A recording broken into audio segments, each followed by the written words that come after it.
Class 11th जीव विज्ञान में आज हम लोग चर्चा करेंगे प्लांट ग्रोथ हार्मोन्स का। पिछली क्लास में हम लोग प्लांट ग्रोथ हार्मोन्स के विषय में डिस्कस किए थे।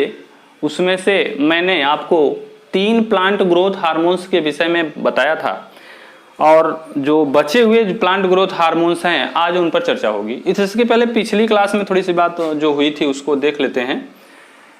पिछली क्लास में मैंने आपको बताया था auxin, plant growth hormones auxin की बात हुई थी और दूसरा जिब्रालिन की बात हुई थी।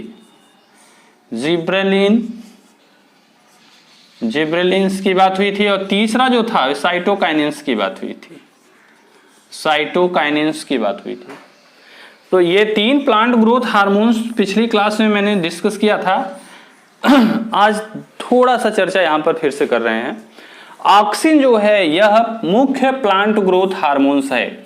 ऑक्सिन जो है यह पौधे का मुख्य प्लांट ग्रोथ हार्मोन्स है जो कि पत्तियों के शिखर पर, कलिकाओं के शिखर पर बनता है। और इसका एक खास बात यह होता है कि यह पत्तियों के शिखर पर, कलिकाओं के शिखर पर होता है और यह प्रकाश के विपरीत गति करता है। तो ये मुख्य बात इसकी हो गई। और इंडोल एसिटिक एसिड की अगर ऑक्सिन की अगर हम बात करें तो यह मुख्य रूप से रासायनिक प्रकृति जो होती है उसका इंडोल एसिटिक एसिड का होता है। तो यानी इंडोल एसिटिक एसिड ही ऑक्सिन होता है। तो इसका विधिवत चर्चा पिछली क्लास में हुआ था। और इसके बाद यहाँ जिब्रालिन आता है। तो जिब्रालिन जो है, जिब्रालिन ऑक्सिन का सहयोगी होता है और इसका निर्माण जो अंकुरण में, पौधे के अंकुरण में, पौधे के वृद्धि और विकास में, तो ये ऑक्सिन का सहयोगी जिब्रालिन कहा जाता है। इसके बाद तीसरा जो हार्मोन्स जो हम लोग चर्चा किए थे साइटोकाइनेंस का। तो साइटोकाइनेंस का मुख्य जो बात होती है, साइटोकाइनेंस का संबंध कोशिका विभाजन से होता है। सेल डिवीजन के प्रोसेस में जब ये साइटोकाइनेंस अपना काम करता है तो ये इस तरह से पिछली क्लास में इसका विधिवत चर्चा हुआ था। तो अब आगे जो हमारा जो बचा हुआ है, मुख्य 3 और हार्मोन्स बचे हुए हैं उसके विषय में हम लोग देख लेते हैं। तो हमारा मुख्य 3 हार्मोन्स और बचा हुआ है। एब्सिसिक एसिड, जिसको हम लोग डोरमेंसिस हार्मोन्स के नाम से भी जानते हैं।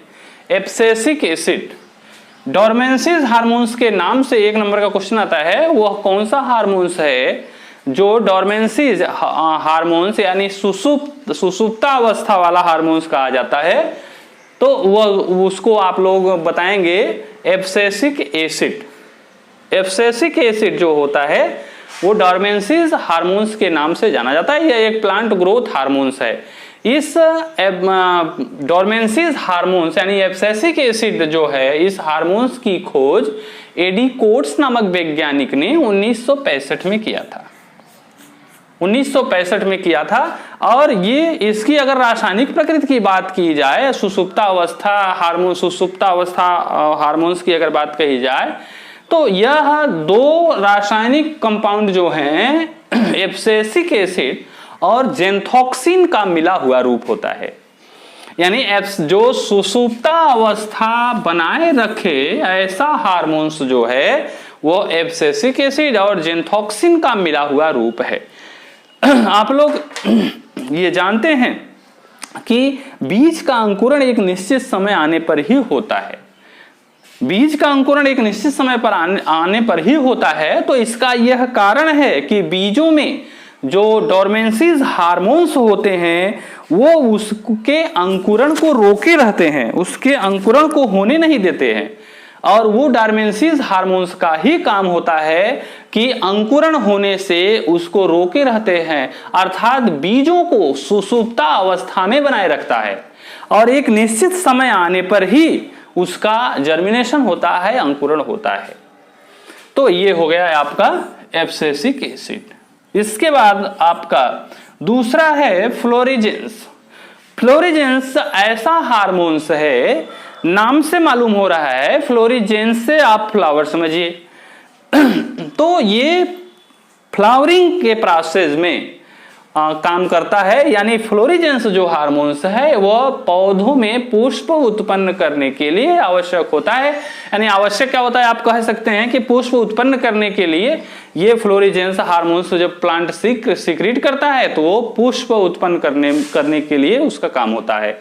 और ये जो फ्लोरिजेंस हार्मोन्स होता है वो मिला जुला रूप किसका है, जिब्रेलिन का और एंथेसाइनिन का रूप होता है। दोनों रासायनिक यौगिक ये आपस में मिलते हैं तो फ्लोरिजेंस हार्मोन्स का सिक्रीशन होता है।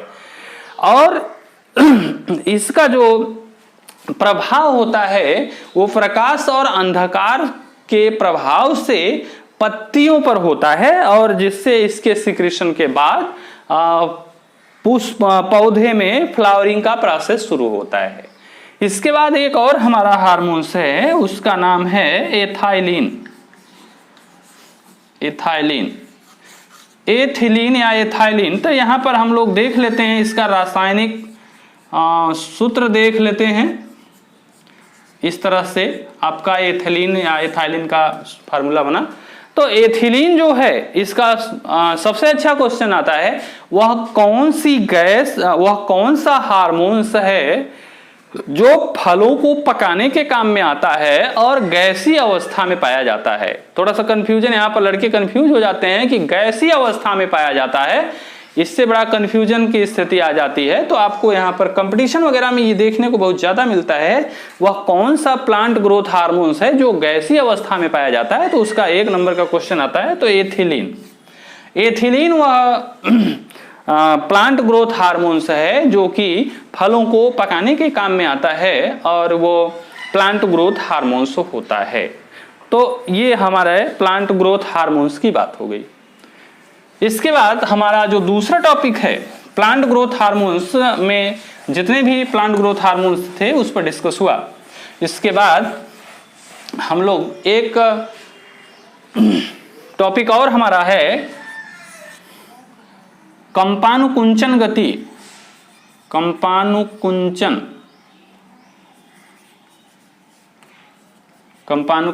गति।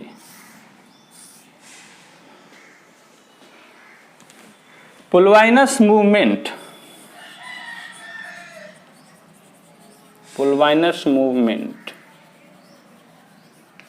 कंपानुकुंचन गति। इसका सबसे अच्छा उदाहरण आप लोगों को देखने को मिलेगा कि छुई मुई का पौधा मुरझा जाता है।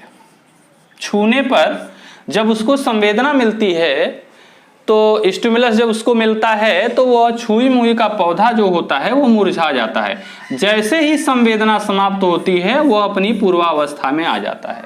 इस तरह की गति को हम लोग कंपानुकुंचन गति कहते हैं। तो संवेदना मिलने पर हम छुई मुई के पौधे का एक उदाहरण लिए हैं, इसके पूरे मैकेनिज्म को हम आपको समझाएंगे कि किस तरह से पूरा मैकेनिज्म होता है। तो यहाँ पर छुई मुई का पौधा मुरझा जाता है, संवेदना उसको मिलती है। जैसे ही पौधे को संवेदना मिलती है, छुई मुई का पौधा मुरझा जाता है। संवेदना के समाप्त होने पर छुई मुई का पौधा पुनः अपनी पूर्वावस्था में आ जाता है। तो इसका मैकेनिज्म हम लोग देख लेते हैं। छुई मुई का जो पौधा है, मान लीजिए ये छुई मुई का एक प्लांट हम बना रहे हैं। छुई मुई का ये प्लांट है, यहां पर इसका ये स्टेम है, ये लीफ है, ये स्टेम हो गया और ये लीफ है।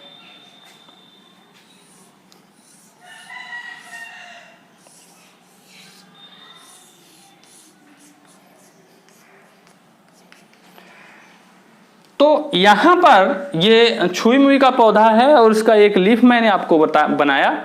तो एक चीज आप जान लीजिए कि छुई मुई के पौधे के आधार पर जो पत्ती का आधार है, जहां से पत्ती जुड़ी हुई है, जिसको हम लोग डंठल कहते हैं, इन पत्तियों के डंठल पर किनारे की तरह जहां पर ये स्टेम से जुड़ा रहता है, वहां पर एक ग्लैंड पाई जाती है। किनारे पर एक ग्लैंड्स पाई जाती है। इस ग्लैंड्स का नाम होता है पुलवाइनस ग्लैंड। पुलवाइनस ग्लैंड।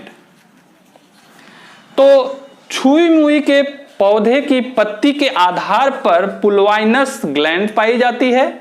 और इस ग्लैंड की खास बात क्या होती है कि इस ग्लैंड की खास बात यह होती है कि इस पुलवाइनस ग्लैंड की ऊपरी सतह की जो सेल्स होती है वह मोटी होती है, सघन होती है, और निचली सतह का जो सेल्स होती है वो विरल होती है और पतली होती है।